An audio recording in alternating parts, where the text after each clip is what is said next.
দিয়ে আলু দিয়ে কাশি মাছের চচ্চড়ি রাঁধিছি, সাথে কিন্তু বড়িও দিছি। তা কী দিয়ে কিরাম করে রাঁধিছি সেটাই আপনাকে সাথে শেয়ার করতেছি। চলেন তাহলে। নমস্কার, সবাই কিরাম আছেন? আশা করি সবাই ভালো আছেন। তাই এদিকে কিন্তু এই যে কড়াই গরম হয়ে গেছে, কড়াইতে কিন্তু তেলও ঢেলে দিছি। আর এদিকে হলো ঝিঙে কাটিয়ে রাখিছি, আর আলু কাটিয়ে রাখিছি, আর কাঁচা জাল কাটিয়ে রাখিছি। রাঁধবো তো ঝিঙে, আলু, কাঁচা জাল আর বড়ি দিয়ে। তখন তেলের পরে দিয়ে দিচ্ছি 2 রকমের সম্বরা, বুঝেছেন? একটা হলো রাঁধুনি আর একটা হলো জিরে।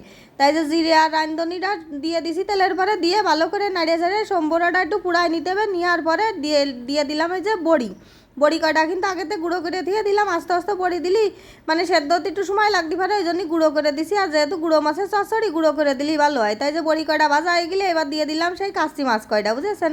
আর কাশি মাছ কয়টা কিন্তু ফাইন সুন্দর ছিল। আর এই কাশি মাছে হলো আমি হলুদ লবণ কিচ্ছু মাখাইনি। হলুদ লবণ মাখাই দিলি কড়াইতে আইটে যাবে না। ওই একটু আধ কাটিছে, কিন্তু যদি হলো হলুদ লবণ বেশি করে মাখাই দিয়ে দিই তাহলে হলো বেশি করে একদম কড়াইতে আইটে ধরবে না। সেই জন্য আর হলুদ লবণ দিইনি, পরে দেবো আর কি। তো এখন এই যে লবণ দিয়ে দিছি, এরপর দিয়ে কিন্তু আমি এবার আস্তে আস্তে করে হলুদও দিয়ে দেবো, দিয়ে আবার একটু নেড়ে ছেড়ে একটু ভাজে নেবো। ভাজার পরে ওই যে সেই ঝিঙে তারপরে হলো আলু কাটিয়ে রাখছি না, সেইগুলো এবার এই কাশি মাছের মধ্যে দিয়ে দেবো।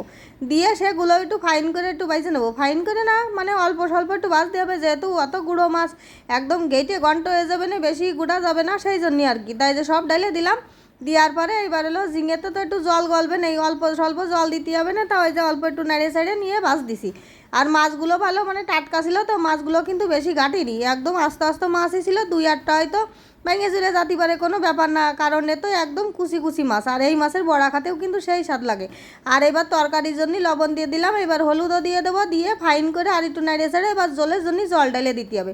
এতে কিন্তু অন্য কোনো বাড়তি কোনো মশলাপাতি বাটা কষা কিছু দেওয়া যাবে না, শুধু এরকম মানে পেঁয়াজ রসুন দিয়েও অনেক সময় রান্না করা যায়, কিন্তু ঝিঙের সাথে আমি আবার পেঁয়াজ রসুন খাই না, ওই জন্যই শুধু ঝিঙে দিয়ে আলু দিয়ে চচ্চড়ি করতেছি। আর যেহেতু রাঁধুনি আর জিরে সম্বর আর বড়ি দিয়ে আছে, সে বাজ দিছি, আর কি সুন্দর যে গন্ধ বেরোচ্ছে তা আর কি কব। আর এদিকে যে জলের জন্য এখন জল দিয়ে দেবো, দিয়ে একটুখানি ডাকা দিয়ে ধুয়ে দিবানে। আর হলো বেশি জল করবো না, বুঝেছেন? বেশি হলো মানে একটু চচ্চড়ি মতনও হবে না, চচ্চড়ি হলে তো একদম একটু শুকোয় যায়, সেরকমও রাখবো না, মাঝামাঝি পর্যায়ে একটু রেখে দেবো, একটু জল টল হবে সেরকম আর কি। তাই যে দেখছেন অল্প একটু জল দিয়েছি, খুব বেশি জল দিইনি। এবার কিন্তু ডাকা দিয়ে দেবো। দেওয়ার পরে মানে এই যে এখন কিন্তু সেদ্ধ হয়ে গেছে, মানে ঝোলও শুকোয় গেছে। এখন এইভাবেই মানে নামাবো, আর বেশি ঝোল শুকোবো না। দেখছেন মাছগুলো কিন্তু একদম আস্তে আস্তে রয়েছে, কিচ্ছু ভাঙিনি, দেখেছেন? ওই জন্যই হলো মাছে যদি আগে হলুদ লবণ মাখাই তেলের পরে দিতাম না, সমস্ত মাছ হলো কড়াইতে আইটে ধরতো। এই মাছের হলো একটা সমস্যা আছে, খালি আইটে ধরে কড়াইতে, ওই জন্যই আমি হলো হলুদ লবণ কিছু মাখাইনি, ওইভাবেই দিছিলাম।